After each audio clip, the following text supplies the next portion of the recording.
ഈശ്വരേറ്റം പ്രിയപ്പെട്ടവരെ, തിരുവിഷ്ടമിഴിലേക്ക് സ്വാഗതം. എവർക്കും ഈശ്വര കൃപയും സമാധാനവും ഉയർപ്പ് തിരുനാളിന്റെ ആശംസകൾ വീണ്ടും എല്ലാവർക്കും നേരുന്നു. ഉദ്ധാന തിരുനാളിന് ശേഷം വീണ്ടും ഒരു സാധാരണ ജീവിതത്തിലേക്ക് നാം മടങ്ങിപ്പോകും. പന്തക്കുസ്ത തിരുനാളിന്റെ ഒരുക്കങ്ങളിലേക്ക് നമ്മൾ പ്രവേശിക്കും. ഇന്ന് പ്രധാനമായും സംശയങ്ങളും അഭിപ്രായങ്ങളും അവയ്ക്കുള്ള മറുപടികളൊക്കെ ആയിട്ടാണ് നമ്മൾ ഈ സെഷൻ ആരംഭിക്കുന്നത്.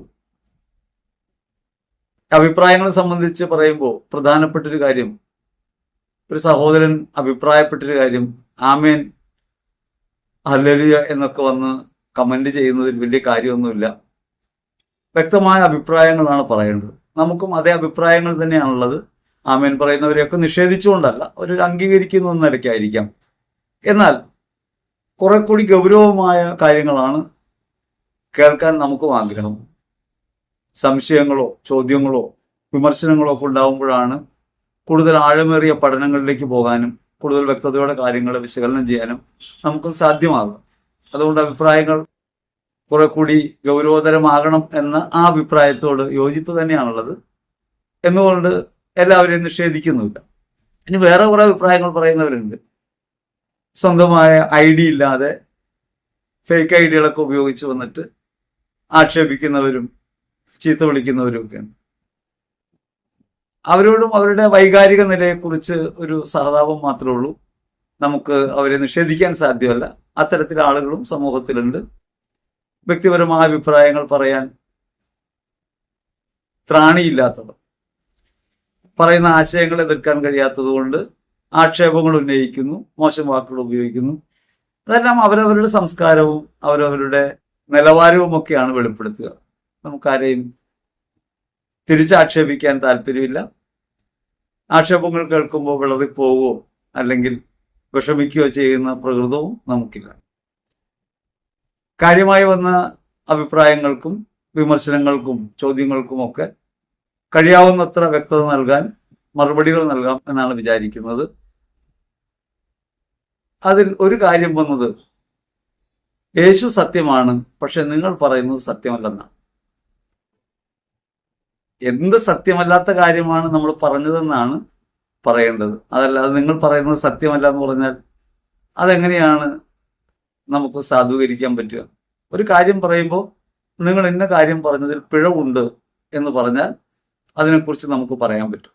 അതിലൊരഭിപ്രായം വന്നത്, സഭ രക്തത്തിലാണ് വളർന്നത്, പക്ഷെ രക്തസാക്ഷിത്വമല്ല അതിന്റെ കാരണമെന്നാണ്. സഭ ആദിമഘട്ടം മുതൽ ചിതറിക്കപ്പെടുകയും ഭരണാധികാരികളാലും മതാധിപത്യങ്ങളാലും പീഡിപ്പിക്കപ്പെടുകയും ചെയ്തു. അപ്രകാരം പീഡനങ്ങളിലൂടെയാണ് സഭ വളർന്നത് എന്ന് സഭയുടെ ചരിത്രം പരിശോധിക്കുമ്പോൾ നമുക്കറിയാം. ഇനി മറ്റൊരു തരത്തിൽ സഭ കുരിശുയുദ്ധങ്ങളിൽ ഏർപ്പെട്ടിട്ടുണ്ട്, ഇൻക്വിസിഷൻ നടത്തിയിട്ടുണ്ട്. അവിടെയൊക്കെ തെറ്റുപറ്റിയിട്ടുണ്ട്. സഭയ്ക്ക് പറ്റിയ തെറ്റുകളെ ഏറ്റുപറയുന്നതിന് സഭയ്ക്ക് മടിയൊന്നുമില്ല. സഭ പരിവർത്തിതമായിക്കൊണ്ടിരിക്കുന്ന ഒരു സമൂഹമാണ്. പരിശുദ്ധയായ സഭ അതേസമയം തന്നെ മാനുഷികമായ ഒരു കൂട്ടായ്മ കൂടിയാണ്. ആ മാനുഷികമായ കൂട്ടായ്മയ്ക്കകത്ത് കുറവുകളും പോരായ്മകളും ഉണ്ടായിട്ടുണ്ട് എന്ന് സഭ ഏറ്റുപറയുന്നു. 2000 ആണ്ടിൽ ജോൺ പോൾ രണ്ടാമൻ മാർപ്പാപ്പ കുരിശുദ്ധങ്ങളെ സംബന്ധിച്ച് പറയുമ്പോൾ പറഞ്ഞത് ഇങ്ങനെയാണ്: ചരിത്രപരമായ ഒരു പിഴവാണ്, ചരിത്രപരമായൊരു പരാജയമാണ് കുരിശുദ്ധങ്ങൾ. അത് പറയാൻ സഭയ്ക്ക് മടിയുണ്ടായിട്ടില്ല. നിരന്തരം സ്വയം വിമർശിക്കുകയും ആത്മശോധന നടത്തുകയും തെറ്റുകൾ ഏറ്റുപറയുകയും ചെയ്തു തന്നെയാണ് മുൻപോട്ട് പോകുന്നത്. ഇൻക്വിസിഷനെ കുറിച്ച് പറഞ്ഞപ്പോൾ പശ്ചാത്താപത്തെക്കുറിച്ചാണ് സഭ പറഞ്ഞത്. തെറ്റുപറ്റിപ്പോയി എന്ന് നിലയ്ക്കാം. ഒരു തെറ്റും പറ്റാത്ത ഒരു കൂട്ടായ്മയല്ല കത്തോലിക്ക സഭ. 2000 വർഷമായി ഒരു ജീവിതം മുൻപോട്ട് പോകുമ്പോൾ മാനുഷിക ജീവിതത്തിനകത്ത് സംഭവിക്കാവുന്ന പിഴവുകൾ സഭയ്ക്കകത്ത് സംഭവിച്ചിട്ടുണ്ട്. അത്തരം പിഴവുകളെ തിരുത്തിയും ആവർത്തിക്കാതെയും മുൻപോട്ടുള്ള പാതയിൽ ക്രിസ്തു അനുഗമനം കൂടുതൽ ശ്രേഷ്ഠമാക്കി മുൻപോട്ട് പോകാനാണ് സഭ ശ്രമിച്ചുകൊണ്ടിരിക്കുന്നത്. അതുകൊണ്ട് സഭയുടെ ഭാഗത്ത് ഒരു പിഴവും ഉണ്ടായിട്ടില്ല, സഭ എന്നും നന്മയാണ് ചെയ്തത് എന്നൊന്നും പറയാൻ നമുക്കാവില്ല. പറ്റിയ തെറ്റുകളെ, ചരിത്രപരമായ തെറ്റുകളെ തെറ്റുകളായി തന്നെ അംഗീകരിക്കാൻ സഭയ്ക്ക് കഴിയുന്നുണ്ട്. യഹൂദരും പാഷണ്ഡികളും എന്നുള്ള പ്രാർത്ഥനകളൊക്കെ പോലും സഭ അതിന്റെ ലിറ്റർജിയിൽ നിന്ന് എടുത്തു മാറ്റി. ഭാരതത്തിൽ വന്നപ്പോൾ ജോൺ പോൾ രണ്ടാമൻ മാർപ്പാപ്പ ഭാരതത്തിലെ എല്ലാ മതസ്ഥരോടും ക്ഷമ ചോദിക്കുന്നുണ്ട്. കാരണം ക്രിസ്തുവിശ്വാസം പ്രചരിപ്പിച്ചപ്പോൾ മുറിവേറ്റ ഹൃദയങ്ങളോട് പറയുന്നത് സത്യമാണ്, പക്ഷെ ആ സത്യം പറയുമ്പോൾ മറ്റുള്ള വിശ്വാസത്തെ അത് മുറിവേൽപ്പിച്ചിട്ടുണ്ടെങ്കിൽ ക്ഷമ. അപ്പൊ സഭ എപ്പോഴും അങ്ങനെയാണ് കാണുന്നത്.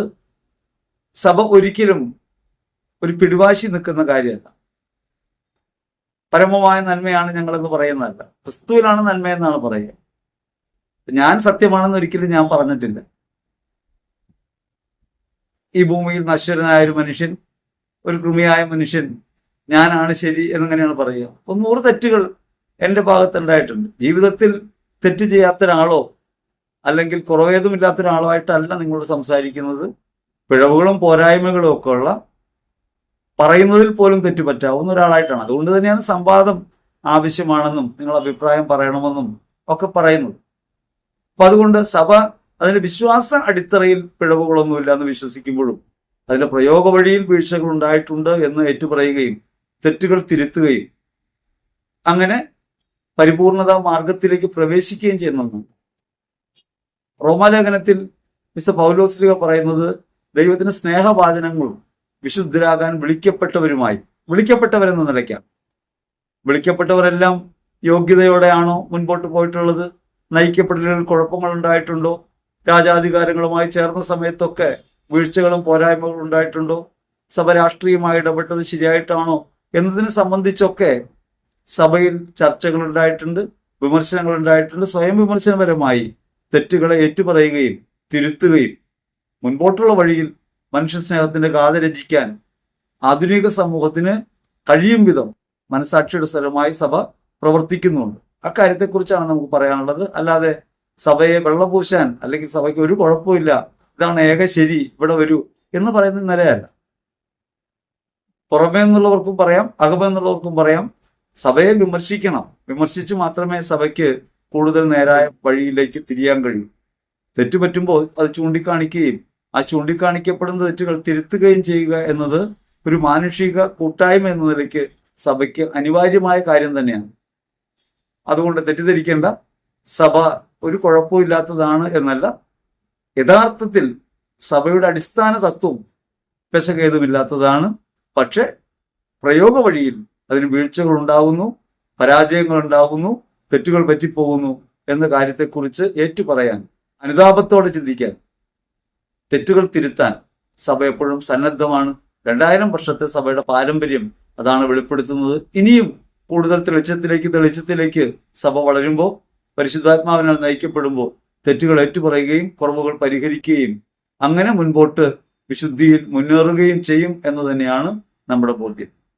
രണ്ടാമത് എമ്പുരാൻ എന്ന സിനിമയെക്കുറിച്ച് പറഞ്ഞപ്പോൾ വന്യവയോധികനായ പണ്ഡിതനായ ഒരു പുരോഹിതൻ കമന്റ് ചെയ്തത് ആ സിനിമയുടെ പേര് പോലും പറയരുതെന്നാണ്. നമ്മളിങ്ങനെ അറപ്പും വെറുപ്പും ഒക്കെ ആയിട്ടല്ല മുമ്പോട്ട് പോകേണ്ടത്. മറ്റുള്ളവരെ മറ്റുള്ളവരായി അംഗീകരിക്കാനും മറ്റുള്ളവരെ ആ കുറവുകളോടെയും പോരായ്മയോടെയും, അവർക്ക് പെശകുണ്ടെങ്കിൽ ആ പെശകോടെയും സ്വീകരിക്കുകയും ചെയ്യുന്ന മനോഭാവമാണ് നമുക്ക് എപ്പോഴും ആവശ്യം. ലോകത്തുള്ള എല്ലാറ്റിനെയും തള്ളിമാറ്റി നമ്മൾ മാത്രം ശരിയെന്ന് പറയുന്ന മൗലികവാദ ചിന്ത നമുക്കൊരിക്കലും ഗുണകരമല്ല. എനിക്ക് തോന്നുന്നത് വളരെയധികം കുർബാനയെ സംബന്ധിച്ചൊക്കെ പഠനവും അറിവുമുള്ള വന്യവയോധികനായ ഈ കാലമത്രയും വിശ്വാസത്തിന്റെ വളർച്ചയ്ക്ക് വേണ്ടി യത്നിച്ച ഒരു പുരോഹിതൻ സങ്കുചിതമായ വാദങ്ങളുടെ കൂട്ടിലേക്കൊക്കെ താഴ്ന്നു പോകുന്നത് കഷ്ടമാണ്. നമ്മളെപ്പോഴും ചിന്തിക്കേണ്ട ഒരു കാര്യം, ആധുനിക ലോകത്തിന്റെ ജീവിത വഴിയിൽ ഉണ്ടാകുന്ന എല്ലാ കാര്യങ്ങളിലും ഇടപെട്ട് വേണം നമുക്ക് മുൻപോട്ട് പോകാൻ. വിശ്വാസം അപ്രകാരം ഒരു ഇടപെടലിന്റെ പ്രക്രിയ. ഇടപെട്ടും മറ്റുള്ളവരിൽ നിന്ന് കിട്ടാവുന്നതൊക്കെ സ്വീകരിച്ചും എല്ലാവരെയും കൂട്ടിച്ചേർത്തും ക്രിസ്തുവിന്റെ സ്നേഹം പ്രഘോഷിച്ച് മുൻപോട്ട് പോവുകയാണ് നല്ലത് എന്നാണ് എൻ്റെ അഭിപ്രായം. അതുകൊണ്ടാണ് ആ സിനിമയെ പരാമർശിച്ചതും അങ്ങനെ ഒരു സിനിമയ്ക്കെതിരെ യുദ്ധം പ്രഖ്യാപിക്കുന്ന രീതിയിലുള്ള ആക്ഷേപങ്ങൾ ഉന്നയിക്കുന്ന സ്വഭാവത്തെ വിമർശിച്ചത്. നമുക്ക് നമ്മൾ ഇഷ്ടപ്പെടുന്ന കാര്യങ്ങളോട് മാത്രം താല്പര്യമുണ്ടാകുക, അവയെക്കുറിച്ച് മാത്രം സംസാരിക്കുക എന്നല്ല, ചുറ്റുവട്ടത്തുള്ള എല്ലാറ്റിനെയും ക്രിസ്തുവിന്റെ കണ്ണോടുകൂടെ കാണാനും സ്നേഹപൂർവ്വം മറ്റുള്ളവരെ സ്വീകരിക്കാനും അകലങ്ങൾ കുറച്ചു കൊണ്ടുവരാനും. പാലം പണിയുന്നവരെന്നാണല്ലോ സഭ നമ്മെക്കുറിച്ച് പറയുന്നത്. പാലം പണിയുന്നവരാണ്. പിന്നെ പാലം പണിയുന്നവരുമായിട്ട് തന്നെയാണ് നമുക്ക് മുൻപോട്ട് പോകേണ്ടത്. ഇരുണ്ട ഭൂഖണ്ഡങ്ങളായി നമ്മുടെ ഹൃദയങ്ങൾ മാറാതിരിക്കാൻ അത് അനിവാര്യമാണ് എന്നാണ് എൻ്റെ ചിന്ത. അവിശ്വസ്തയുടെ ആരംഭം വിഗ്രഹ നിർമ്മാണ രീതിയാണ്. ജ്ഞാനത്തിന്റെ പുസ്തകം ഉദ്ധരിച്ചുകൊണ്ടാണ് ഒരു സഹോദരൻ അഭിപ്രായപ്പെട്ടത്. ഒരു കാര്യം നാം മനസ്സിലാക്കേണ്ടത്, അവിശ്വസ്തയുടെ ആരംഭം അവിടെയല്ല, അത് ആദിപാപത്തിലാണ്. ദൈവത്തിന്റെ വാക്ക് നിരസിക്കുന്നവരാകുന്നു, ദൈവത്തോട് അകലം പ്രഖ്യാപിക്കുന്നു എന്നുള്ളതാണ് പരമപ്രധാനം. ഇനി ഈ കൽപ്പനകളൊക്കെ നൽകപ്പെടുന്നതിന് മുൻപാണ് ഈ വിഗ്രഹാരാധനയുടെ പ്രവൃത്തികൾ നമ്മൾ കാണുന്നത്.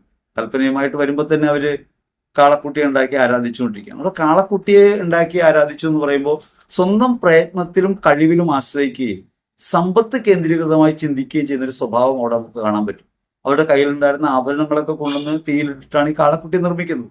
കാളക്കുട്ടി ഒരു മസ്കുലിൻ ആയ മസിൽ പവറിന്റെ കേന്ദ്രമാണ്. അങ്ങനെ ദൈവത്തെ ഒരു മസിൽ പവറായിട്ട് ചുരുക്കുന്നു, അല്ലെങ്കിൽ ദൈവത്തെ അങ്ങനെ എവിടെയെങ്കിലും ഒതുക്കാൻ ശ്രമിക്കുന്നു എന്നതാണ് അപരിമേയനായ ദൈവത്തെ പരിമിതികൾക്കകത്ത് മനുഷ്യഭാവനയ്ക്കകത്തേക്ക് ഒതുക്കുന്നു എന്നുള്ളതാണ് വിഗ്രഹാരാധനയിലെ പരിമിതി. അപ്പൊ അതുകൊണ്ട് വിഗ്രഹാരാധന എന്ന് പറയുന്ന പല ഘട്ടങ്ങളെ നമുക്ക് കാണാം. അത് കേവലമായി ഒരു പ്രതിഷ്ഠ ഉണ്ടാക്കുന്നു, ഒരു പ്രതിഷ്ഠയെ ആരാധിക്കുന്നു, കല്ലിനെ ആരാധിക്കുന്നത് മാത്രമല്ല. കൊളോസ്യർ 3:5 പറയുന്നത് സമ്പത്തിനെ ആരാധിക്കുന്നത് വിഗ്രഹാരാധനയാണ്. സമ്പത്ത് ആരാധന വളരെയധികം അധികരിച്ചിട്ടുള്ള സമ്പത്ത് കേന്ദ്രീകൃതമായ ജീവിതം നയിക്കുന്ന ഒരു ആധുനിക സമൂഹത്തിനകത്താണ് നമ്മൾ ജീവിക്കുന്നത്. അവിടെ നമ്മൾ മനസ്സിലാക്കണം, വിഗ്രഹം എന്നത് അവനവൻ തന്നെയാകാം, അവനവന്റെ കയ്യിലുള്ള കഴിവുകളാകാം, സമ്പത്താകാം, വ്യക്തികളാകാം, എന്തിനെയാണോ ദൈവത്തെക്കാൾ ഉപരി ഹൃദയത്തിൽ സ്വീകരിക്കുന്നത് അങ്ങനെയാണ്. ഇനി പഴയ നിയമത്തിലെ ഈ ജ്ഞാനത്തിന്റെ വചനം വീണ്ടും എടുത്തുകൊണ്ട് വരുന്നത് ക്രിസ്തുവിൽ പരിപൂർണമാക്കപ്പെട്ട വചനത്തിന് ശക്തി ക്ഷയിച്ചു പോയിട്ടാണോ ഈ പഴയ കാര്യങ്ങൾ വീണ്ടും പറയുന്നത്? ജ്ഞാനത്തിന്റെ പുസ്തകം പറയുന്ന കാര്യങ്ങളെല്ലാം പൂർത്തീകരിക്കുന്ന ക്രിസ്തുവിലാണ് നമുക്ക് രക്ഷയെക്കുറിച്ച് മനസ്സിലാക്കേണ്ടത്. യേശു ക്രിസ്തു ഈ ഭൂമിയിലേക്ക് വന്നപ്പോൾ അദൃശ്യനായ ദൈവം ദൃശ്യനായി മാറി. അന്ന് വരെ ദൈവത്തെ കണ്ടിട്ടില്ല, പക്ഷെ ക്രിസ്തുവിൽ ദൈവത്തെ കണ്ടു, തൊട്ടു, അറിഞ്ഞു. അപ്പൊ ക്രിസ്തുവിനെ കണ്ടവർ ക്രിസ്തുവിന്റെ ചിത്രം വരയ്ക്കും. ആ ചിത്രം വരയ്ക്കുന്നത് ഒരു ഭാഷ തന്നെയാണ്. അപ്പൊ എഴുതുന്ന പോലെ ഒരു ഭാഷയാണ് ചിത്രവും.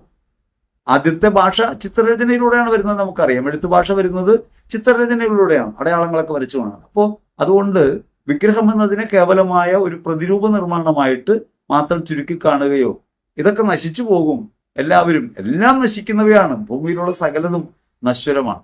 അപ്പൊ ഈ നശ്വരത അവർക്കൊക്കെ അടികിട്ടും, അവരൊക്കെ വീണുപോകും, അവർക്കൊക്കെ നാശം സംഭവിക്കും എന്ന് പറയുന്ന ഒരു നാശോന്മുഖമായ ചിന്തയല്ല ക്രിസ്തുവിൽ നമുക്കുള്ളത്. എല്ലാം പരിവർത്തിപ്പിക്കപ്പെടും, എല്ലാം ക്രിസ്തുവിനാൽ പരിപൂർണമാക്കപ്പെടും, എല്ലാവരും ക്രിസ്തുവിലേക്ക് തിരിയും. അങ്ങനെ ഒരു ചിന്തയാണ്, ഒരു പോസിറ്റീവായ ചിന്തയാണ് എപ്പോഴും നമുക്ക് വേണ്ടത്. നമ്മൾ അന്യമത വിദ്വേഷം, അന്യ ജീവിത രീതികളോടുള്ള ഒരു എതിർപ്പ്, ആ രീതിയല്ല ശരിക്കും നമ്മൾ സ്വീകരിക്കേണ്ടത്. ലോകത്ത് പലവിധങ്ങളായി ദൈവാരാധനയുടെ വിവിധ സങ്കല്പ രൂപങ്ങളുണ്ട്. ക്രിസ്തുവിൽ സമ്പൂർണരായി എന്ന് വിശ്വസിക്കുമ്പോൾ നമ്മൾ വിശ്വസിക്കുന്ന അതേപോലെ തന്നെ അവരുടെ വിശ്വാസങ്ങളിൽ നിലനിൽക്കാൻ അവർക്ക് അവകാശമുണ്ട്. അങ്ങനെ വിശ്വസിക്കുമ്പോഴും സത്യവും സ്നേഹവും ജീവിതം വഴി പ്രയോഗവൽക്കരിക്കാനും മറ്റുള്ളവർക്ക് ക്രിസ്തുവിനെ പകർന്നു കൊടുക്കാനുമാണ് നമ്മൾ ശ്രമിക്കേണ്ടത്. അല്ലാതെ വിഭാഗീയമായ ചിന്തകളോ ഏതെങ്കിലും വ്യക്തികളോ സമൂഹമോ നശിച്ചു പോകുമെന്ന് പറയുന്നതോ ഒരു മതത്തിന്റെ സ്വഭാവമാണ്. അത് ക്രിസ്തുഭാവത്തോട് ചേർന്ന് നിൽക്കുന്ന ഒന്നല്ല. ഇനി അടുത്തൊരു അഭിപ്രായത്തിൽ വന്നിട്ടുള്ളത്, വിവാഹം കഴിക്കുന്നത് അശുദ്ധമാണെന്ന് കത്തോലിക്ക സഭയുടെ വിശ്വാസത്തിൽ നിന്ന് മനസ്സിലാവുന്നു. കത്തോലിക്ക മതം എന്നാണ് അദ്ദേഹം പറയുന്നത്. കത്തോലിക്ക മതം എന്നൊരു മതമില്ല. അത് തന്നെ ആദ്യം വിയോജിപ്പുണ്ട് നമുക്ക്. കത്തോലിക്ക സഭയാണ്, ഒരു കൂട്ടായ്മയാണ്, ദൈവജനത്തിന്റെ കൂട്ടായ്മയാണ്, ക്രിസ്തുവിന്റെ ശരീരമാണ്. പക്ഷെ അവിടെ ഈ പറഞ്ഞ മതം എന്ന വാക്ക് വേറൊരർത്ഥത്തിലാണ്. അത് നമ്മൾ മനസ്സിലാക്കേണ്ടതാണ്. മതം എപ്പോഴും ആചാരബദ്ധമായ കേവലമായ മാനുഷിക പ്രസ്ഥാനങ്ങളുടെ ഭാഗമാണ്. ഒരു ജീവിത പ്രയോഗ വഴിയായിട്ട് കുറെ ആളുകൾ സ്വീകരിക്കുന്ന ഒരു വിശ്വാസ മാർഗത്തെ മതം എന്ന് വിളിക്കാറുണ്ട്. പക്ഷെ സഭ അങ്ങനെ ഉണ്ടായതല്ല. സഭ ഒരു മതത്തെ അല്ലെങ്കിൽ എല്ലാ മതങ്ങളെയും ഉൾക്കൊള്ളാൻ കഴിയുന്ന വിധത്തിൽ ഇൻക്ലൂസീവ് നേച്ചറുള്ള എല്ലാ മനുഷ്യർക്കും വേണ്ടിയുള്ള ഒന്നായിട്ടാണ് സഭ. എല്ലാ മനുഷ്യരും ഉൾക്കൊള്ളുന്നതാണ് സഭ എന്നാണ് സഭയുടെ വിശ്വാസം. ഇനി മറ്റൊരു കാര്യമുള്ളത്, ഈ കത്തോലിക്ക സഭ വിവാഹം അശുദ്ധമാണെന്ന് പറയുമെങ്കിൽ സഭയുടെ 7 കൂദാശകളിൽ വിവാഹം വരില്ലല്ലോ. വിവാഹം എന്നത് അശുദ്ധമായൊരു കാര്യമായിട്ട് സഭ കണ്ടിട്ടില്ല. അതും ഒരു തെറ്റിദ്ധാരണയാണ്. വിവാഹിതരാകുന്നവരൊക്കെ അശുദ്ധരാണ് എന്നൊരു തെറ്റായ ധാരണ പലപ്പോഴും വെളിപാട് പുസ്തകത്തെയൊക്കെ പറഞ്ഞുകൊണ്ടാണ് ഈ സ്ത്രീകളോട് ചേർന്ന് മലിനരാക്കപ്പെടാത്തവർ എന്നൊക്കെ പറയുന്നതിനെ കുറിച്ചാണ്. അത് എന്തുദ്ദേശത്തിലാണ് അത് പറയുന്നതെന്ന് വെളിപാട് പുസ്തകത്തിന്റെ കുറിച്ചുള്ള പഠനം വരുമ്പോൾ നമുക്ക് വ്യക്തമായിട്ട് പറയാം, അല്ലെങ്കിൽ ദീർഘമായി പോകുന്നുള്ളത് കൊണ്ടാണ്. സഭയുടെ വിശ്വാസ ബോധ്യത്തിൽ അങ്ങനെ വിവാഹിതർ അശുദ്ധരാണെന്ന് അല്ലെങ്കിൽ സ്ത്രീ പുരുഷ ബന്ധം അശുദ്ധമാണെന്നൊരു ചിന്തയില്ല എന്നുള്ളതാണ് പരമപ്രധാനം. ഇനി പുരോഹിതനാകാൻ വിവാഹം കഴിച്ചുകൂടാ എന്ന് പറയുന്ന ഭാഗത്തേക്ക് നമുക്ക് വരാം. സഭ എല്ലാ വിശ്വാസികളെയും പുരോഹിത ജനമായിട്ടാണ് കാണുന്നത്. രണ്ടു തരം പൗരോഹിത്യമാണ് സഭയ്ക്കുള്ളത്. ഒന്ന് രാജകീയ പൗരോഹിത്യമാണ്. ആ രാജകീയ പൗരോഹിത്യം സഭയിൽ ഒന്നാകെ ഉള്ളതാണ്. അതായത് ക്രിസ്തു ശിഷ്യത്വത്തിലേക്ക് വരുന്ന എല്ലാവരും രാജകീയ പൗരോഹിത്യത്തിലാണ്. തെരഞ്ഞെടുക്കപ്പെട്ടവരും വിശുദ്ധരും രാജകീയ പുരോഹിതഗണവും ദൈവത്തിന്റെ സ്വന്തം ജനം. ഇങ്ങനെ പറയുന്നതിന് കാരണം ലോകത്തിന് മുഴുവനും വേണ്ടി പുരോഹിത ശുശ്രൂഷയാൽ, പുരോഹിത ശുശ്രൂഷ എന്ന് വെച്ചാൽ സ്വയം ബലിയർപ്പിക്കുന്ന ജീവിതം ഉണ്ടാകാം. ഇത് പഴയ നിയമ പൗരോഹിത്യമോ ലോക പൗരോഹിത്യമോ അല്ല. അതായത് പൂജ ചെയ്യുന്ന ആളല്ല പുരോഹിതൻ. പുരോഹിതൻ ക്രിസ്തുവിന്റെ ശരീരത്തിന് ശുശ്രൂഷിക്കുന്നവനാണ്. നമ്മളെല്ലാവരും ശുശ്രൂഷകരാണ്, രാജകീയ പുരോഹിതങ്ങളും എന്ന നിലയ്ക്ക്. ആ നമ്മെ ശുശ്രൂഷിക്കാൻ വേണ്ടി തിരഞ്ഞെടുക്കപ്പെട്ട ശുശ്രൂഷകരാണ് ശുശ്രൂഷ പൗരോഹിത്യത്തിലുള്ളത്. അപ്പൊ അതുകൊണ്ട് പുരോഹിതൻ എന്ന് പറയുന്നതിനെ കുറിച്ച് നമ്മുടെ ധാരണയെ ഒരു മാറ്റം ഉണ്ടാകണം. അത് പഴയ സങ്കല്പങ്ങളിലല്ല പോകേണ്ടത്. ഇത് സ്വന്തമായൊരു പൗരോഹിത്യമല്ല, രാജകീയ പൗരോഹിത്യത്തെ ശുശ്രൂഷിക്കുന്ന ക്രിസ്തുവിന്റെ ശുശ്രൂഷ പൗരോഹിത്യമാണ്, ദാസ്യരൂപമാണ്. പുരോഹിതനാകാൻ വിവാഹിതനായി കൂടാ എന്ന് പറയുന്ന നിഷ്കർഷ ഉണ്ടാകുന്നതിന്റെ പിന്നിൽ പ്രവർത്തിക്കുന്നത് എല്ലാവരെയും മക്കളായി കാണണം. ഒരാളോടും പാർഷ്വാലിറ്റി ഇല്ലാണ്ടിരിക്കാൻ പറ്റും. ഒരു പ്രധാന കാര്യമാണ്. എല്ലാവരോടും ഒരേപോലെ നീതി പുലർത്താൻ കഴിയണം. കുടുംബം ഉണ്ടാകുമ്പോൾ അവനവന്റെ കുടുംബം, സ്വന്തം കാര്യങ്ങൾ, താല്പര്യങ്ങൾ അവയിലേക്കൊക്കെ ചുരുങ്ങും. അങ്ങനെ ചുരുങ്ങാതിരിക്കാനാണ്, എല്ലാവർക്കും വേണ്ടി ആയിത്തീരാനാണ് പുരോഹിതൻ വിവാഹിതനാകാതിരിക്കുന്നത്. അത് കേവലമായ ലൈംഗിക ബന്ധത്തിൽ നിന്ന് ഒഴിവാകൽ മാത്രമല്ല. ലൈംഗിക ബന്ധത്തെ സംബന്ധിച്ച എന്തെങ്കിലും കുറവുകളും പോരായ്മയുണ്ടെങ്കിൽ അത് സഭയിൽ എല്ലാവർക്കും ഒരുപോലെ ബാധകമാണ്. വിവാഹം ഒരു ലൈംഗിക ബന്ധത്തിന്റെ ലൈസൻസ് അല്ല. വിവാഹം ഒരു പങ്കുവെപ്പിന്റെ കൂതാശയാണ്. പൗരോഹിത്യം ഒരു പങ്കുവെപ്പിന്റെ കൂതാശയാണ്. പൗരോഹിത്യം തങ്ങളെ തന്നെ ഉപേക്ഷിച്ച് ദൈവത്തിനും ദൈവജനത്തിനും വേണ്ടി സ്വയം ഉപേക്ഷിക്കുന്നതിന്റെ ഭാഗമായിട്ടാണ് വിവാഹത്തിൽ ഏർപ്പെടാത്തത്. വിവാഹിതരാകുന്ന ആളുകളും ഈ അപരത്വത്തെ മാനിക്കുന്നവരായി മാറണം. ലൈംഗിക ബന്ധത്തിന് വേണ്ടിയല്ല വിവാഹം, പങ്കാളിത്ത ജീവിതത്തിന്റെ പരിപൂർണതയ്ക്ക് ആവശ്യമായ ദാമ്പത്യധർമ്മം നിറവേറ്റുക എന്ന ബോധത്തോടെയും അപരനെ മാനിക്കുക എന്ന ബോധത്തോടെയാണ്. അപരനാണ് അവിടെയും പ്രധാന കേന്ദ്രം, അവനവന്റെ ലൈംഗിക താല്പര്യങ്ങളല്ല. ഇനി പുരോഹിതൻ എന്തിനാണ് പഠിക്കുന്നത്? ഡിഗ്രി ഉണ്ടായിരിക്കണം എന്ന് പറയുന്നത് എന്തുകൊണ്ടാണ്? ഈ ഡിഗ്രി ഉണ്ടായിരിക്കണം എന്നല്ല അതിന്റെ പ്രധാനം. അതായത് സഭയിലുള്ള ആളുകളെ ഉപദേശിക്കാനും ക്രിസ്തുമാർഗം പഠിപ്പിക്കാനും അയാൾക്ക് അറിവുണ്ടായിരിക്കും. അപ്പോൾ അറിവ് കേവലം ഡിഗ്രിയാണോ? ഡിഗ്രിയാണെന്ന അർത്ഥത്തിലല്ല. പക്ഷെ ഭാഷകൾ പഠിക്കണം, ഹീബ്രു പഠിക്കണം, ഗ്രീക്ക് പഠിക്കണം, ലാറ്റിൻ പഠിക്കണം, സിറിയൻ പഠിക്കണം എന്നൊക്കെ പറയുന്നത് വ്യക്തമായി എന്താണ് സുവിശേഷം നമ്മോട് പറയുന്നതെന്ന് അറിയണം. ദൈവശാസ്ത്രം എങ്ങനെയാണ് രൂപപ്പെട്ടതെന്ന് അറിയണം. കാര്യങ്ങളെക്കുറിച്ച് വ്യക്തമായി അറിഞ്ഞാൽ മാത്രമേ, ക്രൈസ്തവ ധാർമ്മികത എന്താണെന്ന് അറിയണം. ഇതൊക്കെ അറിഞ്ഞാൽ മാത്രമേ ഉപദേശിക്കാൻ പറ്റൂ. അപ്പോൾ ഒരു പുരോഹിതൻ തെരഞ്ഞെടുക്കപ്പെടുന്നത് ബലിയർപ്പിക്കാൻ മാത്രമല്ല. ഒരു പുരോഹിതൻ തെരഞ്ഞെടുക്കപ്പെടുന്നത് ഇടയധർമ്മം നിർവഹിക്കാനാണ്. ഈ ഇടയധർമ്മം പാസ്റ്ററിങ് നിർവഹിക്കണമെങ്കിൽ അദ്ദേഹത്തിന് ഈ കാര്യങ്ങളെക്കുറിച്ച് ധാരണയുണ്ടാകും. അപ്പൊ ധാരണ ഉണ്ടായില്ലെങ്കിൽ എന്ത് പറ്റും? അവനവന്റെ യുക്തിയും കഴിവും അറിവും ഒക്കെ അനുസരിച്ച് ഉപദേശിക്കാൻ തുടങ്ങും. അങ്ങനെ ഉപദേശിക്കുമ്പോൾ വഴിതെറ്റാനിടയുണ്ട്. അങ്ങനെ പറ്റാതിരിക്കാൻ വേണ്ടിയാണ് ഫിലോസഫി പഠിപ്പിക്കുന്നതും ദൈവശാസ്ത്രം പഠിപ്പിക്കുന്നതും തത്വശാസ്ത്രം പഠിപ്പിക്കുന്നതും എന്തും പഠിപ്പിക്കുന്നതിന്റെ പറയുന്ന ലക്ഷ്യം അതാണ്. അപ്പൊ അതുകൊണ്ട് പുരോഹിതനാകാൻ ഡിഗ്രി എടുക്കണം എന്ന് പറയുന്നത് ഒരു കടമ്പയായിട്ടല്ല കാണേണ്ടത്. പുരോഹിതൻ ദൈവജനത്തെ ശുശ്രൂഷിക്കേണ്ട ആളാണ്. നാനാവിധത്തിലുള്ള ലോക പാരമ്പര്യങ്ങളിലും അറിവുകളിലും പെട്ട മനുഷ്യരെ ക്രിസ്തുബോധത്തിലേക്ക് കൊണ്ടുവരണമെങ്കിൽ ക്രൈസ്തവ ധാർമ്മികതയെക്കുറിച്ച് അറിയണം. ദൈവശാസ്ത്രം എന്താണ് പറയുന്നത് മനസ്സിലാക്കണം. അങ്ങനെ മനസ്സിലാക്കാൻ വേണ്ടിയാണ് പഠനങ്ങൾ. അതൊരു അയോഗ്യതയായിട്ടല്ല നമുക്ക് തോന്നുന്നത്. അങ്ങനെ പഠിച്ച് അറിവില്ലാത്തവർ ഉപദേശിക്കുമ്പോൾ ഉപദേശത്തിൽ പിഴവുകൾ ഉണ്ടാകാം. പാസ്റ്ററിംഗ് എന്ന് പറയുന്നത് പ്രധാനപ്പെട്ട കാര്യമാണ്. ഇടയധർമ്മം എന്ന് പറയുന്നത് ആ ഇടയധർമ്മം നിറവേറ്റാനാണ് വിദ്യാഭ്യാസം നൽകുന്നത്. അതൊരു മോശം കാര്യമായിട്ട് ചിന്തിക്കരുത്. അത് വിദ്യാഭ്യാസമുള്ളവർക്ക് കൊടുക്കുന്നൊരു പട്ടമാണ് വൈദിക പട്ടം എന്ന നിലയ്ക്കല്ല. വൈദികനാകുമ്പോൾ അയാളിൽ നിക്ഷിപ്തമായ കടമകൾ നിറവേറ്റാൻ അയാൾക്ക് ഈ അറിവുകൾ കൂടിയേ തീരുമെന്നതിനാലാണ്. അങ്ങനെ അല്ലെങ്കിൽ അബദ്ധ വഴിയിലേക്ക് മറ്റുള്ളവരെ നയിക്കാനിടയാകും. അതുകൊണ്ടാണ് ഇത്തരത്തിൽ വിദ്യാഭ്യാസം സഭ നൽകുന്നത്. വിവാഹിതരാകരുത് പഠിക്കണമെന്നൊക്കെ പറയുമ്പോൾ ലൈംഗിക ബന്ധത്തെക്കുറിച്ചൊരു കാര്യം സഭ പറയുന്നില്ലെന്നാണ്. അതൊരു തെറ്റായ ധാരണയാണ്. കാരണം ലൈംഗികതയെ സഭ കാണുന്നത് ദൈവത്തിന്റെ സ്നേഹദാനമായിട്ടാണ്, സ്വയംദാന ശേഷിയായിട്ടാണ്. അത് സഭയിൽ ആരാണ് നിർവഹിക്കേണ്ടതെന്ന് പറയുന്നു. അവിടെ കൃത്യമായി പറയുന്നുണ്ട്, അത് അൽമായരാണെങ്കിലും അവർ അത് നിർവഹിക്കുമ്പോൾ അത് ദാമ്പത്യത്തിനകത്തുണ്ടാകേണ്ട സ്നേഹത്തിന്റെ പങ്കുവയ്പ്പിന് അനുപേക്ഷണീയമായ ഒരു കാര്യമായിട്ടാണ്. അപ്പൊ അതുകൊണ്ട് ലൈംഗികതയെ സംബന്ധിച്ച പഠനം സഭയിൽ എല്ലാവർക്കും ഒരുപോലെയാണ്. പുരോഹിതൻ സ്വന്തം ധർമ്മത്തിനു വേണ്ടി എല്ലാ ബന്ധങ്ങളും അകന്നു നിൽക്കുന്നു. അയാളുടെ ജീവിതത്തെ എല്ലാവർക്കും വേണ്ടി അർപ്പിക്കേണ്ടതിനായി അകത്തുള്ള സ്വയംദാന ശേഷിയാവുന്ന അതിന്റെ ഒരു ഭാഗമായ ലൈംഗികതയെ പോലും ഒരു ബലിയായി നൽകിക്കൊണ്ട് എല്ലാവർക്കും വേണ്ടി സ്നേഹം പങ്കുവെക്കുന്നവനായിട്ട് മാറുന്നു. ലൈംഗികതയും അതിജീവിക്കുന്ന ക്രിസ്തു സ്നേഹത്തിന്റെ പൂർണ്ണതയിലേക്ക് അയാൾ എത്തുന്നു എന്നാണ്. ഇനി പിഴവുകൾ ഉണ്ടായിട്ടില്ല എന്ന് വെച്ചാൽ പിഴവുകൾ ഉണ്ടായിട്ടുണ്ട്, സഭയിൽ കുറവുകളുണ്ട്, പോരായ്മയുള്ളവരുണ്ട്, വീണു പോകുന്നവരുണ്ട്. അത് അൽമായരിലും സന്യസ്തരിലും പുരോഹിതരിലും എല്ലാം ഒരുപോലെയാണ്. വീഴ്ചകളൊക്കെ ഉണ്ടാകും. ആ വീഴ്ച ഉണ്ടാവുമ്പോൾ അതിനെ പരിശോധിക്കാനും നിയന്ത്രിക്കാനും സഭ എന്നും ശ്രമിച്ചിട്ടുണ്ട്. സഭ നിരന്തരമായി അതിനെക്കുറിച്ച് പഠിക്കുകയും പഠിപ്പിക്കുകയും ചെയ്യുന്നുണ്ട്. അപ്പൊ അതുകൊണ്ട് പുരോഹിതർക്ക് ലൈംഗികതയിൽ ഒരു അഴിഞ്ഞ ജീവിതത്തിന് അവസരം കൊടുക്കുന്നുണ്ട് സഭ എന്നൊക്കെ പറയുന്നത് തെറ്റിദ്ധാരണയാണ്. അത് ലോകത്തിന്റെ ആക്ഷേപമാണ്. എല്ലാ മനുഷ്യ സമൂഹങ്ങൾക്കും ഉള്ളതുപോലെ സഭയിൽ ഉള്ളവർക്കും ഉള്ളതുപോലെ വീഴ്ചകളും പോരായ്മകളും പുരോഹിതർക്ക് ഉണ്ടാകാം. അത്തരത്തിൽ വീഴ്ചയുള്ള പുരോഹിതരെ കർക്കശമായി നിയന്ത്രിക്കുകയും സഭയിൽ നിന്ന് നീക്കുകയും ഒക്കെ ചെയ്യുന്നുണ്ട്. അല്ലെങ്കിൽ വിവാഹിതരാകണമെങ്കിൽ അതിനുള്ള അനുവാദം കൊടുത്തയക്കുന്നുണ്ട്. സഭ ഒരിക്കലും ലൈംഗികതയെ ഇങ്ങനെ അഴിച്ചുവിടുന്ന അല്ലെങ്കിൽ പുരോഹിതർക്ക് യഥേഷ്ടം എന്തും ചെയ്യാമെന്ന് നിലയ്ക്ക് വിടുന്ന ഒരു പ്രസ്ഥാനമായിട്ടൊക്കെ തെറ്റിദ്ധരിക്കുന്നത് അബദ്ധമാണ്. സഭയിൽ അങ്ങനെ കുറവും പോരായ്മ ഉണ്ടാകുമ്പോൾ അത് തിരുത്താനുള്ള നിരന്തരമായ നടപടികളും സഭ കൈക്കൊള്ളുന്നുണ്ട്. നമ്മൾ അൽമായരും വിശ്വാസികളും ചെയ്യേണ്ട ഒരു പ്രധാനപ്പെട്ട കാര്യം നമ്മുടെ സമൂഹത്തിനകത്ത് ഇത്തരത്തിൽ അരാജകത്വമായ പ്രവൃത്തികൾ ഉണ്ടാകാതിരിക്കാൻ ശ്രദ്ധാപൂർവമുള്ള ജീവിതം നയിക്കണം. അതുകൊണ്ട് ലോകത്തിന്റെ തത്വങ്ങളിലേക്ക് വീണു പോകാനും ഫെർട്ടിലിറ്റി ആരാധിക്കുന്നവരായി മാറാതിരിക്കാനും നമ്മുടെ ലൈംഗികതയെ ദൈവസ്നേഹത്തിന്റെ പ്രകാശനത്തിനുള്ള ഒരു മാർഗമായിട്ട് കാണണം. അങ്ങനെ കാണുമ്പോൾ പൗരോഹിത്യത്തിനകത്തുള്ള പിഴവുകൾ നീങ്ങും, വിശ്വാസികൾക്കിടയിലുള്ള ധാർമ്മിക ച്യുതിയും അവസാനിക്കും. അതാണ് അതിനെക്കുറിച്ച് പറയാനുള്ളത്. ഇനി ആരെങ്കിലുമൊക്കെ അങ്ങനെ വീണു പോയിട്ട് ഇപ്പോഴും കുർബാനയെ കർപ്പിച്ച് പുരോഹിതരായിട്ട് തന്നെ ജീവിക്കുന്നുണ്ടെന്ന് വെച്ചാൽ തികച്ചും പേഴ്സണലായ ഒരു കാര്യമാണല്ലോ, ആർക്കും അറിയില്ലാത്തൊരു കാര്യമാണല്ലോ.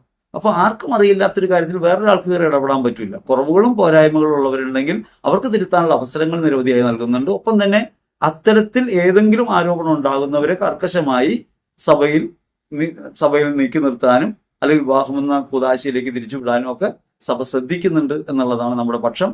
പോരായ്മകളും വീഴ്ചകളും ഉണ്ടാകാം. വളരെ വലുതായൊരു സമൂഹത്തിനകത്ത് പിഴവുകൾ ചെറുതായിട്ടുള്ളതൊക്കെ എണ്ണി കാണിക്കപ്പെടുമ്പോൾ അതിങ്ങനെ പെരുപ്പിച്ച് കാണിക്കുകയും അത് വലുതായിട്ട് ചിന്തിക്കുകയും ചെയ്യുന്നതാണ്. വീഴ്ചകൾ ഉണ്ടാകുന്നിടത്ത്, ലൈംഗിക അരാജകത്വം ഉണ്ടാകുന്നിടത്ത് സഭ ഇടപെടുന്നുണ്ട് എന്ന് തന്നെയാണ് നമ്മുടെ അഭിപ്രായം. 5 കാര്യങ്ങൾ ഉപേക്ഷിക്കുന്നവരാണ് പുരോഹിതരായിട്ട് മാറുക. ബന്ധങ്ങളിൽ നിന്നുള്ള ഉപേക്ഷ, അതേപോലെ മനുഷ്യന്റെ അവകാശങ്ങളാണ്. ആ മാനുഷികമായ 5 അവകാശങ്ങൾ സാധാരണ മനുഷ്യർക്കുള്ളത്, വിശ്വാസികൾക്ക് അവർക്കുള്ളത് 5 അവകാശങ്ങളിൽ മാറി നിൽക്കുന്നവരാണ് പുരോഹിതർ. ബന്ധങ്ങളിൽ നിന്നുള്ള അകലം, അതേപോലെ സ്വന്തമായി എന്തെങ്കിലും നേടാനുള്ള, സമ്പാദിക്കാനുള്ള അവകാശം, ഷെയർ ചെയ്യാനുള്ള അവകാശം, വ്യക്തി എന്ന നിലയ്ക്ക് നിലനിൽക്കാനുള്ള അവകാശം, തന്റെ കഴിവുകൾ പ്രകടിപ്പിക്കാൻ, താൻ ആരാണെന്ന് പ്രകടിപ്പിക്കാൻ സ്വയം പ്രകാശനത്തിലുള്ള അവകാശം, അതൊക്കെ നിഷേധിക്കുന്നവരാണ് പുരോഹിതർ. അങ്ങനെയുള്ള നിഷേധങ്ങൾ ഇതിനകത്തുണ്ടാകുമ്പോൾ നിഷേധങ്ങളെയൊക്കെ പോസിറ്റീവായിട്ട് ദൈവസ്നേഹത്തിന്റെ അടയാളമായി മറ്റുള്ളവർക്ക് നൽകുന്നതായി മാറുമ്പോഴാണ് പൗരോഹിത്യം ഉണ്ടാകുന്നത്. ദാമ്പത്യ ധർമ്മത്തിൽ ഏർപ്പെടുകയും കുടുംബം ഉണ്ടാകുകയും ചെയ്യുമ്പോൾ ഈ ബന്ധങ്ങളിൽ നിന്ന് അകലാൻ കഴിയില്ല. അതുകൊണ്ട് ബന്ധുക്കളെ മാത്രം മുറുകെ പിടിക്കുന്ന ഒരു സ്വഭാവം ഉണ്ടാകും. സ്വന്തം ജനം അല്ലെങ്കിൽ സ്വന്തം വീട്ടുകാർ എന്നല്ല ഉണ്ടാവും. അതുണ്ടാകാൻ പാടില്ലെന്നാണ്. ഇനി പങ്കുവെപ്പിന്റെ തലം ഉണ്ടാകുമ്പോൾ മറ്റൊരാളുമായി നമ്മുടെ വികാരങ്ങൾ ഷെയർ ചെയ്യുന്ന അവസ്ഥ ഉണ്ടാവും. ഇവിടെ ക്രിസ്തു മാത്രമാണ് അപ്രകാരം മുമ്പിലുള്ളത്. ബലിയിൽ സമ്പൂർണമായി അങ്ങനെ അർപ്പിക്കുകയും ആ ബലി വഴി സമൂഹത്തിലുണ്ടാകുന്ന എല്ലാ ച്യുതികൾക്കും പകരമായി സ്വയം നിലകൊള്ളുകയും ചെയ്യുന്ന ഒരു കടമയാണ് പുരോഹിതൻ നിറവേറ്റുന്നത്. അത്തരത്തിലൊരു കടമ നിറവേറ്റാൻ ഒരു ദാമ്പത്യം നിർവഹിക്കുന്ന ആൾക്ക് ബുദ്ധിമുട്ടുണ്ട്. അതെല്ലാം അറിവില്ലാഞ്ഞിട്ടോ കാര്യങ്ങൾ മനസ്സിലാക്കാനുള്ള ശേഷിയില്ലാത്തത് കൊണ്ടല്ല, ലൈംഗികതയല്ല അവിടെ പ്രധാനമായിട്ട് വരുന്നത്. ഇപ്രകാരം ഉപേക്ഷ വഴിയുള്ള ഒരു അപേക്ഷയായി മാറാൻ പുരോഹിതന് കഴിയും. എല്ലാവർക്കും വേണ്ടിയായി ജീവിക്കാൻ കഴിയും. അതാണ് പരമപ്രധാനമായിട്ട് കാണുന്നത്. ഇനി കുർബാനയ്ക്ക് പണം മേടിക്കുന്നതിനെ സംബന്ധിച്ചാണ് അതിന് ഈ അടുത്തൊരു ഡിഗ്രി വന്നിട്ടുണ്ട്. നിയോഗങ്ങൾക്ക് എങ്ങനെയാണ് കുർബാനയ്ക്ക് പണം വാങ്ങിക്കേണ്ടത് എന്നതിനെ സംബന്ധിച്ച്. ഇനി വാങ്ങിക്കുന്ന പണമൊക്കെ പുരോഹിതനോ ആർക്കെങ്കിലും മാത്രമുള്ളതല്ല. അത് കപ്പ്യാർക്കൊരു വിഹിതമുണ്ട്, അൾത്താര ശുശ്രൂഷകർക്കുണ്ട്, അതേപോലെ പാട്ടുകാർക്കുണ്ട്. പല വിഹിതങ്ങൾ അതിൽ നിന്ന് കൊടുക്കേണ്ടതുണ്ട്. അതിനാവശ്യമായ ചെലവുകൾ എടുക്കുന്ന, മെഴുകുതിരി അടക്കമുള്ള ചെലവുകൾ നിർവഹിക്കുന്നതിന് പണമുണ്ട്. ഇനി മാത്രമല്ല, ഈ പണം കൊടുക്കുക എന്ന് പറയുന്ന ഒരു നിയോഗം സമർപ്പിക്കുന്നതിന്റെ അടയാളം എന്ന നിലയ്ക്ക് കൂടിയാണ്. അതിലുണ്ടാകുന്ന എല്ലാ ഏറ്റക്കുറച്ചിലുകളെയും പോരായ്മകളെയൊക്കെ സഭ തിരുത്താൻ തീരുമാനിച്ചിട്ടുണ്ട്. ഒരു പുതിയ ഡിഗ്രി വന്നപ്പോൾ ആ ഡിഗ്രിയിൽ വ്യക്തമായി അതിനെക്കുറിച്ച് ധാരണകൾ വന്നിട്ടുണ്ട്. മുഴുവനായി വിശദീകരിക്കാൻ അവിടെ സമയമില്ല, പക്ഷെ അത് പരിഷ്കരിക്കപ്പെടുന്നുണ്ട്, പരിശോധിക്കപ്പെടുന്നുണ്ട്. പണം വാങ്ങി കുർബാന അർപ്പിക്കുന്നത് ശരിയാണോ എന്ന് ചോദിച്ചാൽ, ഒറ്റ വാക്കി ചോദിച്ചാൽ അതൊരു കൂലിപ്പണി പോലെ തോന്നാം. പക്ഷെ അങ്ങനെയല്ല, അതിനകത്ത് ഇത്തരം ഘടകങ്ങളുണ്ട് എന്നത് കൂടി നമ്മൾ അറിയണം. എന്റെ അഭിപ്രായത്തിൽ ഇങ്ങനെ പണം കൊടുത്ത് കുർബാന ജനിക്കുന്നതല്ല പരമപ്രധാനം, കുർബാനയിൽ പങ്കുചേരുന്നതാണ് പരമപ്രധാനം. പലപ്പോഴും കാര്യം കാണാനായിട്ട് ഒരു നേർച്ച എന്ന നിലയ്ക്കൊക്കെയാണ് ആളുകൾ പണം കൊടുക്കുന്നത്. അപ്രകാരമല്ല വേണ്ടത്. ജീവിതാർപ്പണത്തിന്റെ ഭാഗമായി ചെയ്യുന്നൊരു പ്രവൃത്തിയാണ്. സെപ്പറേറ്റ് ആയി ഒരു കുടുംബത്തിനോ വ്യക്തിക്കോ ഒക്കെ വേണ്ടി ചെയ്യേണ്ടി വരുമ്പോൾ സഭ ഇത്തരം കാര്യങ്ങളെ കൂടി പരിഗണിക്കണം. അതായത് കപ്പ്യാർക്കതിൽ നിന്ന് കൊടുക്കേണ്ട വിഹിതമുണ്ട്, അൾത്താര ശുശ്രൂഷയ്ക്ക് വേണ്ട പണമുണ്ട്, കറണ്ട് ചാർജ് അടക്കമുള്ള കാര്യങ്ങൾ എക്സ്ട്രാ വരുന്നതാണ്. അതൊക്കെ സഭ മീറ്റ് ചെയ്യേണ്ടതാണ്. അതിനുവേണ്ടിയൊക്കെ കൂടിയാണ് അപ്രകാരം പണം വാങ്ങിക്കുന്നത്. ബലിയുടെ മൂല്യം കറൻസി കൊണ്ട് ചെയ്യാൻ കഴിയുന്ന കാര്യമല്ല. തെറ്റിദ്ധരിക്കപ്പെടുന്നവരും തെറ്റായ പ്രവണതകളിലൂടെ പോകുന്നവരും ഉണ്ടാകാം. പക്ഷെ യാഥാർത്ഥ്യ ബോധത്തിലേക്ക് നമുക്ക് വരാൻ പറ്റണം. പണമല്ല പ്രധാനം. കുർബാന എന്ന് പറയുന്നത് അതായത് പങ്കാളിത്തമാണ്. എനിക്കറിയാവുന്ന ഒരു പുരോഹിതന്റെ അടുത്ത് ഒരു അമ്മച്ചി 2 കുർബാന അർപ്പിക്കാനായിട്ട് ചെന്നു. ഒന്ന് യാക്കോബ്സിലേക്ക് ഒരു സ്തുതിയുടെ കുർബാന, പിന്നെ അവരുടെ ഭർത്താവിന്റെ ഓർമ്മയ്ക്കായിട്ടും ഒരു കുർബാന. 2 കുർബാനയ്ക്കാണ്. എന്താണ് ആവശ്യം എന്ന് വെച്ചപ്പോൾ മകന്റെ പരപണിയാണ്. അപ്പോൾ അച്ഛൻ പറഞ്ഞത്, അച്ഛൻ ഇത് എഴുതി, കുർബാനയ്ക്കുള്ള കാര്യമൊക്കെ എഴുതിക്കൊണ്ടിരിക്കുമ്പോൾ അച്ഛൻ ആലോചിച്ചു, ഈ ചെയ്യുന്നതിൽ കാര്യമായ പെശകുണ്ടല്ലോ എന്ന് ചിന്തിച്ചു. അച്ഛൻ ആ അമ്മച്ചിയെ തിരികെ വിളിച്ചിട്ട് പറഞ്ഞു, ഞാൻ ഈ പൈസ തിരികെ തരാം, ഞാൻ കുർബാന ചൊല്ലിക്കോളാം, ഈ പൈസ അവന് കൊടുക്കുക, എന്നിട്ട് മുടിയൊക്കെ വെട്ടി വൃത്തിയായി കുമ്പസാരിച്ചൊന്ന് കുർബാനയ്ക്ക് പങ്കെടുക്കാൻ പറയും. അതാണ് പരമപ്രധാനം. അപ്പൊ അതുകൊണ്ട് പുരോഹിതർക്ക് ഈ പണം വാങ്ങിക്കുക എന്നുള്ളതല്ല പ്രധാനം. ഇതൊരു ശീലമായിട്ടും തഴക്കമായിട്ടൊക്കെ മാറിപ്പോകുമ്പോൾ അതിൽ ക്രമക്കേടുകൾ കാലക്രമത്തിൽ വന്നു ചേരും. അത്തരത്തിലുള്ള ക്രമക്കേടുകൾ പരിഹരിക്കപ്പെട്ടു പോകണമെന്നാണ് നമ്മുടെയും ആഗ്രഹം. ഇത് കേവലം പണത്തിന് വേണ്ടിയുള്ള കാര്യമായി മാറരുത്. ഞാൻ തന്നെ പറയാറുണ്ട്, ഒരു കൂടുതൽ എന്നുള്ള കുർബാന എന്നൊക്കെ പറഞ്ഞ് പലതരത്തിൽ കുർബാനയെ വകതിരിക്കുന്നതും അതിന് പണം വാങ്ങിക്കുന്നതിൽ ഭേദം ഉണ്ടാക്കുന്നതും ഒക്കെ തെറ്റായ പ്രവണതയാണ്. ഇനി ഈ പാട്ടുകുർബാനയ്ക്ക് കൂടുതൽ പൈസ മേടിക്കുന്നു എന്ന് പറയുന്നത് സാധാരണ ഒറ്റ കുർബാനയ്ക്കാണ് സാധാരണ ദിവസങ്ങളിൽ പള്ളിയിൽ നിയമമുള്ളത്. അതായത് ഈ പാട്ടൊന്നുമില്ലാത്ത ഗദ്യരൂപത്തിലുള്ള ചെറിയ രീതിയിലുള്ള കുർബാനയാണ്. ആ കുർബാനയിൽ നിന്നും വകമാറ്റം ഉണ്ടാവുമ്പോൾ ഈ പറഞ്ഞ വൈദ്യുതി ചെലവ് അടക്കമുള്ള കാര്യങ്ങളൊക്കെ മീറ്റ് ചെയ്യാനുള്ള പണം കണ്ടെത്തണം. കാരണം അത് പള്ളിയുടെ നോർമൽ ചെലവിൽ വരുന്ന കാര്യമല്ല. അങ്ങനെ വരുമ്പോഴാണ് കൂടുതൽ പണം വാങ്ങിക്കുന്നത്. അത് കൂടുതൽ പണം വാങ്ങിക്കുന്നത് ശരിയാണോ, പണമാണോ കേന്ദ്രം എന്ന് വെച്ചാൽ പണമല്ല കേന്ദ്രം. അതിലുള്ള പരിമിതികളെ പരിഹരിക്കാൻ സഭ ഇപ്പോൾ പുതിയ നിലപാടുകൾ എടുത്തിട്ടുണ്ട്, പുതിയ ഡിഗ്രി ഇറക്കിയിട്ടുണ്ട്. ആ ഡിഗ്രി അനുസരിച്ചായിരിക്കും ഇനിയുള്ള കാര്യങ്ങൾ. അതെങ്ങനെയാണെന്ന് നമുക്ക് നോക്കാം, എന്നിട്ട് അതിനെക്കുറിച്ച് പറയാം. ഇനി പറയുന്നതിൽ വൈരുദ്ധ്യം ഉണ്ടെന്നാണ് പറയാം. അതായത് കുരിശാരാധനയെ സംബന്ധിച്ചാണ് നമ്മൾ പ്രതിമകളൊന്നും ആരാധിക്കുന്നില്ല, തിരുസ്വരൂപങ്ങളൊന്നും ആരാധിക്കുന്നില്ല. തിരുസ്വരൂപങ്ങളെ വണങ്ങുന്നതേ ഉള്ളൂ, ക്രൂശിത രൂപത്തെ അടക്കം വണങ്ങുന്നതേ ഉള്ളൂ. അവയിൽ എന്തെങ്കിലും ദൈവത്വം ആരോപിക്കുന്നില്ല സഭ. അവയിൽ ജീവനുള്ളതായിട്ടോ ദൈവത്വമുള്ളതായിട്ടോ സഭ ആരോപിക്കുന്നില്ല. സഭ അങ്ങനെ ആരാധിക്കുന്നില്ല. അതാണ് വാസ്തവം. ഇനി കുരിശാരാധന എങ്ങനെയുണ്ടായെന്ന് ചോദിച്ചാൽ 4-ാം നൂറ്റാണ്ട് മുതൽ കുരിശിന്റെ വണക്കം സഭയിൽ നിലവിലുണ്ട്. 4-ാം നൂറ്റാണ്ട് മുതൽ അതൊരു പാരമ്പര്യവുമായി ബന്ധപ്പെട്ടാണ്. 7-ാം നൂറ്റാണ്ടാകുമ്പോൾ കുരിശ് ആരാധന സഭയിൽ വരുന്നു. കുരിശാരാധന ഒരു വസ്തുവിനെ ആരാധിക്കുന്ന നിലയ്ക്കല്ല, അല്ലെങ്കിൽ പ്രതിമയെ ആരാധിക്കുന്ന നിലയ്ക്കല്ല. യേശുക്രിസ്തു കുരിശിൽ മരിച്ച ആ മുഹൂർത്തത്തെ, ആ ഓർമ്മയെ മാത്രം ഓർത്തുകൊണ്ട് ആ ഒരു പ്രത്യേക മൊമെന്റിൽ മാത്രം സഭ കുരിശാരാധന നടത്തുന്നു. കുരിശ് വഴിയാണ് രക്ഷ എന്ന പരമമായ കാര്യത്തെ ഓർത്തെടുക്കുന്നു. യേശുമിശിഹായെ ഞങ്ങളങ്ങ് കുമ്പിട്ട് ആരാധിക്കുന്നു. എന്തുകൊണ്ടെന്നാൽ അങ്ങ് വിശുദ്ധ കുരിശിനാൽ ലോകത്തെ വീണ്ടെടുത്തു. ആ കുരിശിൽ നൽകപ്പെട്ട രക്ഷയെക്കുറിച്ചുള്ള ബോധ്യമാണ് ഈ കുരിശാരാധനയുടെ പിറകിലുള്ളത്. അത് 7-ാം നൂറ്റാണ്ട് മുതൽ സഭയിൽ നിലനിൽക്കുന്ന ഒരു പാരമ്പര്യമാണ്. ഇനി ഈശോ കുരിശിൽ മരിക്കുമെന്ന് മറിയത്തിന് നേരത്തെ അറിയാമായിരുന്നു എന്ന് ഞാൻ പറഞ്ഞു എന്നാണ്. ഞാൻ അങ്ങനെ പറഞ്ഞിട്ടില്ല. യേശുവിന്റെ പീഡാസഹനത്തെയും യേശുവിൽ സംഭവിക്കുന്ന രക്ഷയെ സംബന്ധിച്ച് മറിയത്തിന് അറിയാമായിരുന്നു എന്ന് വെച്ചാൽ എങ്ങനെയാണ്, എവിടെ നിന്ന് കിട്ടുന്നു എന്ന് ചോദിച്ചാൽ, ഗബ്രിയേൽ ദൈവദൂതൻ മറിയത്തോട് മംഗളവാർത്ത ആദ്യം അറിയിക്കുന്നു. മറിയത്തിന് അത് വിശ്വസിക്കാൻ കഴിയുന്നില്ല. ഇതെങ്ങനെ സംഭവിക്കും എന്ന് അവൾ ചോദിക്കുകയാണ്. അപ്പോഴാണ് യെശയ്യാ പ്രവചനം 7:14 ഉദ്ധരിച്ചുകൊണ്ട് ദൈവദൂതൻ സംസാരിക്കുന്നത്. മറിയം ഭക്തയായിരുന്നു, ദൈവവചനങ്ങൾ ഹൃദയത്തിൽ സംഗ്രഹിച്ച ഒരാളാണ്, തിരുവചനങ്ങൾ അറിയാവുന്ന ഒരാളാണ്. അതുകൊണ്ടാണ് യെശയ്യാ പ്രവചനം 7:14 പറഞ്ഞപ്പോൾ മറിയത്തിനത് മനസ്സിലായത്. അങ്ങനെയാണെങ്കിൽ യെശയ്യാ 7:14 അറിയാവുന്ന മറിയത്തിന് യെശയ്യാ 53 അറിയാൻ പറ്റും. അവിടെ ക്രിസ്തു കുരിശിൽ സഹിക്കുന്ന പീഡകളുടെ മുന്നാസ്വാദനം പ്രവാചകൻ പറയുന്നുണ്ട്. അപ്പൊ അതുകൊണ്ട് ദൈവവചനത്തിൽ ആഴപ്പെട്ട ഒരാളെന്ന നിലയ്ക്കാണ്, അല്ലാതെ പ്രത്യേകമായൊരു ജ്ഞാനമുള്ള ആളെന്ന നിലയ്ക്കല്ല മറിയത്തെ കാണുന്നത്. ഇനി മാത്രമല്ല, മറിയം പരിശുദ്ധാത്മാവിനാൽ നിറഞ്ഞവളാണ്. ജ്ഞാനത്തിന്റെ ഉറവിടം പരിശുദ്ധാത്മാവാണ്. അപ്പൊ പരിശുദ്ധാത്മാവിൽ സമ്പൂർണമായി നിറഞ്ഞ ഒരാൾ, ഉത്ഭവഭാവമില്ലാത്ത ഒരാൾ, ആ നിലയ്ക്കാണ്. അല്ലാതെ മറിയത്തെ ദൈവവൽക്കരിക്കുന്ന ഒരു പ്രവൃത്തിയല്ല നമ്മൾ പറയുന്നത്. മറിയമെല്ലാം അറിയുന്നവൾ, ആ നിലയ്ക്കല്ല. മറിയത്തിൽ പരിശുദ്ധാത്മാവ് പ്രവർത്തിക്കുന്നു. അതുകൊണ്ട് മറിയത്തിന് ദൈവവചനത്തെ തിരിച്ചറിയാൻ കഴിയും, ആ നിലയ്ക്കാണ് പറയുന്നത്. മാത്രമല്ല, ശെമിയോൻ സംഭവിക്കാനിരിക്കുന്ന കാര്യങ്ങളെക്കുറിച്ച് പ്രവചിക്കുന്നുണ്ട്. ആ പ്രവചനത്തിനകത്ത് യേശു ഇങ്ങനെ അടയാളമായിട്ട് മാറുന്ന കാര്യം പറയുന്നുണ്ട്. ഇത് ദൈവദൂതൻ പറഞ്ഞ അതേ കാര്യം തന്നെയാണ്. അത് തന്നെയാണ് യേശയ്യാ പ്രവചനം പറഞ്ഞത്. അത് തിരിച്ചറിയുന്ന ഒരാളെന്ന നിലയ്ക്കാണ് മറിയത്തെ അവതരിപ്പിച്ചത്. ഞാൻ ഒരിക്കലും മറിയം യേശുവിനെ കുരിശുമരണത്തെ മുൻപേ കണ്ടു എന്ന് പറഞ്ഞിട്ടില്ല. അങ്ങനെ പറയുന്നത് ബിബ്ലിക്കലായിട്ട് തെറ്റാണ്, വിശ്വാസപരമായ ബോധ്യങ്ങൾക്കും നിരക്കുന്നതല്ല.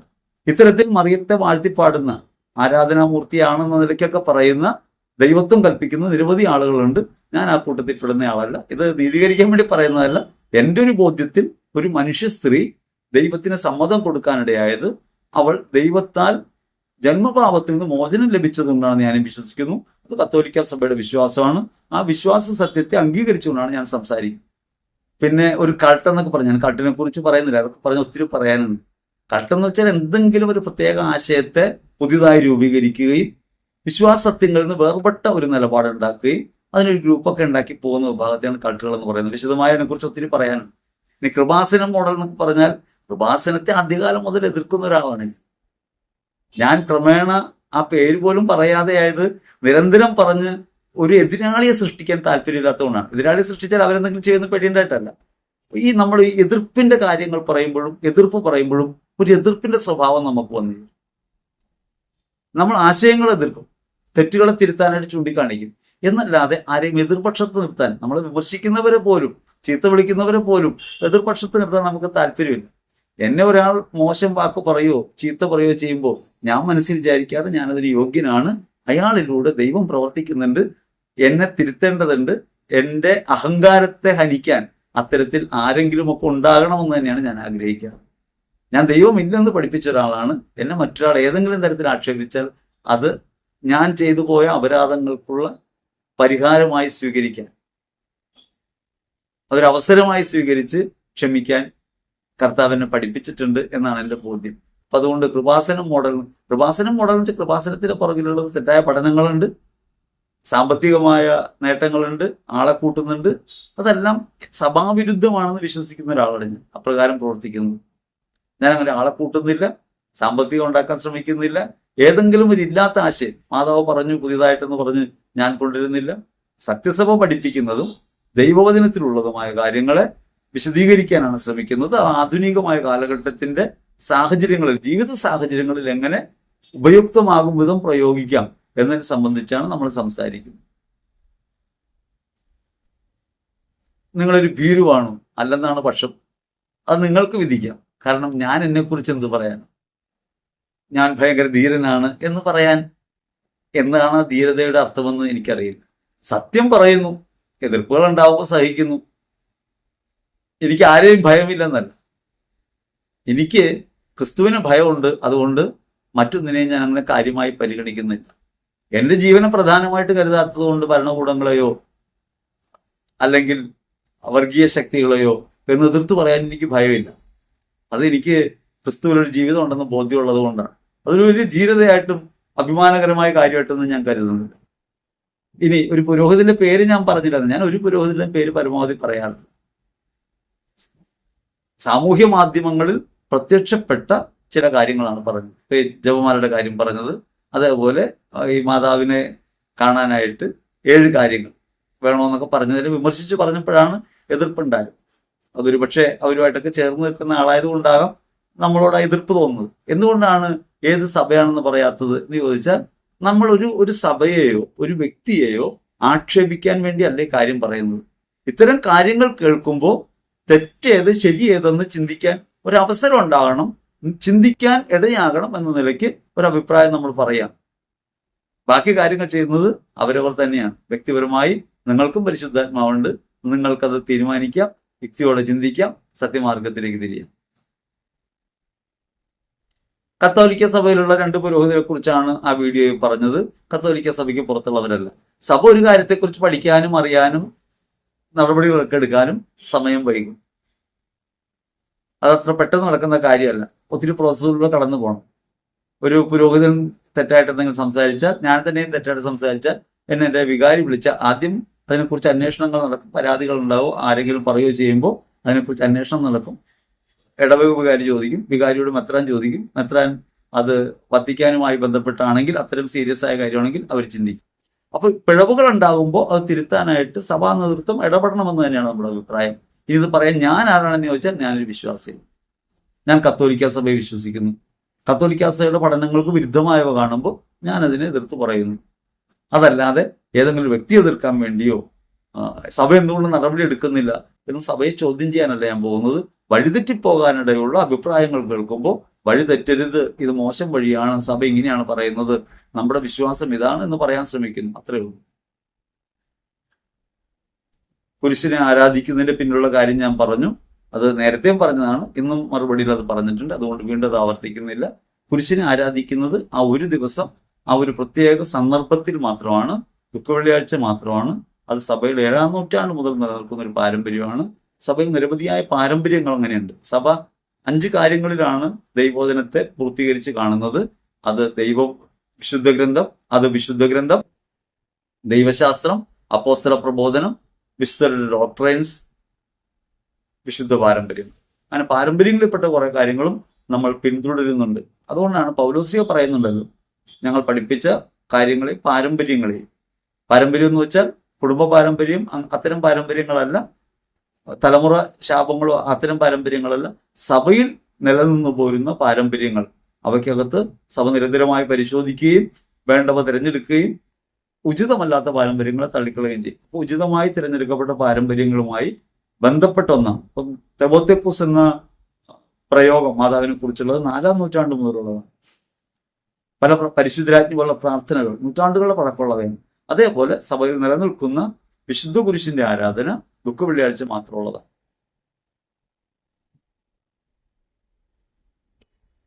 മെഡിറ്റേഷൻ ചെയ്താൽ ദൈവത്തെ അറിയാന്ന് വെച്ചാൽ ദൈവത്തെ അങ്ങനെ അന്വേഷിച്ച് കണ്ടെത്തേണ്ട കാര്യമില്ല. He's already present. ദൈവത്തെ നമ്മിൽ കണ്ടെത്താനായിട്ട് നമ്മൾ ക്രിസ്തുവിലേക്ക് തിരിഞ്ഞാൽ മതി. മെഡിറ്റേഷൻ ചെയ്യാന്ന് വെച്ചാൽ അവനവന്റെ മനസ്സുപയോഗിച്ച് ചെയ്യുന്ന ഒരു കാര്യമാണ്. മെഡിറ്റേറ്റ് ചെയ്യുമ്പോഴത്തേക്കും സ്വന്തം മനസ്സാണ് പ്രവർത്തിക്കുന്നത്. അവിടെ മനസ്സിന്റെ സ്വാധീനം. മെഡിറ്റേഷൻ പഠിച്ച ആളാണ്, മെഡിറ്റേഷൻ ചെയ്യാൻ അറിയാവുന്ന ആളാണ്.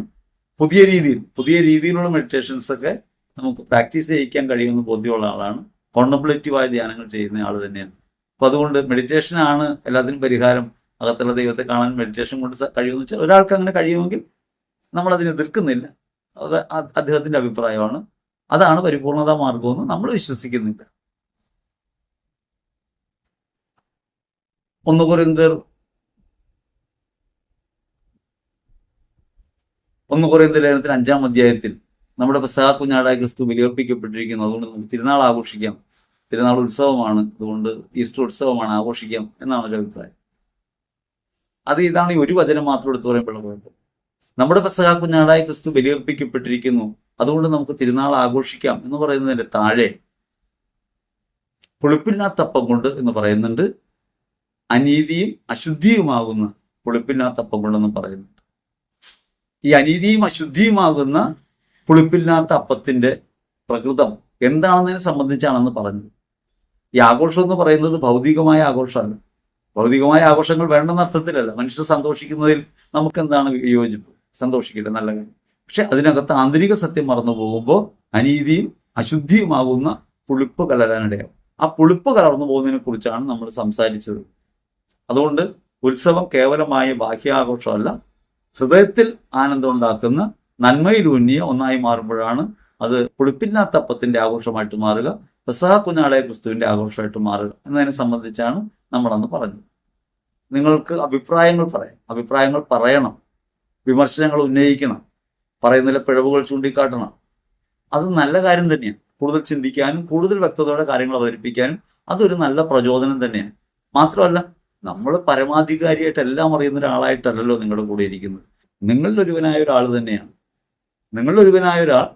നിങ്ങളോട് കൂടെ ഇരുന്ന് ദൈവോധനത്തെ സംബന്ധിച്ചും വിശ്വാസ വീക്ഷണങ്ങളെ സംബന്ധിച്ചും ചിന്തിക്കുന്നു. അപ്പോൾ നിങ്ങൾക്കും ഇതിന് ഭാഗഭാഗത്തുണ്ട്. അതുകൊണ്ട് വിമർശനങ്ങളെയും അഭിപ്രായങ്ങളെയും ചോദ്യങ്ങളെയും പൂർണ്ണ മനസ്സോടെ സ്വീകരിക്കുന്നു. ഇനി മോശം വാക്കുകളിലാണ് നമ്മെക്കുറിച്ച് രണ്ട് പറഞ്ഞാലാണ് സമാധാനം ഉണ്ടാകുക എന്ന് വെച്ചാൽ അങ്ങനെയുള്ളവരെ സ്വീകരിക്കുന്നു. യാതൊരു വിരോധവും ഇല്ല. നമുക്ക് കൂടുതലായി സംസാരിക്കുകയും പരസ്പരം ആശയങ്ങൾ പങ്കുവയ്ക്കുകയും ഒക്കെ ചെയ്യാൻ പറ്റണം. ശ്രീനാരായണ ഗുരു പറഞ്ഞതുപോലെ അറിയാനും അറിയിക്കാനുമാണ്, തർക്കിക്കാനല്ല. സംവാദം എപ്പോഴും അറിയാനും അറിയിക്കാനുമാണ്. പരസ്പരം പങ്കുവെച്ചുകൊണ്ട് മുൻപോട്ട് പോകാം. അപ്പോഴാണത് ശുശ്രൂഷയായിട്ട് മാറുക, അല്ലെങ്കിൽ വെറും പ്രസംഗമായിട്ട്. അപ്പോൾ എല്ലാവരെയും ദൈവം സമൃദ്ധമായി അനുഗ്രഹിക്കട്ടെ. ഉയർപ്പിന്റെ മഹിമയോടെ ജീവിതത്തിൽ പ്രശോഭിക്കാൻ കർത്താവിന്റെ ആത്മാവിന്റെ നിരന്തരമായ സഹവാസവും ശക്തിയും ഏവർക്കും ലഭിക്കട്ടെ എന്ന് ഹൃദയപൂർവ്വം പ്രാർത്ഥിക്കുന്നു. ആമേൻ.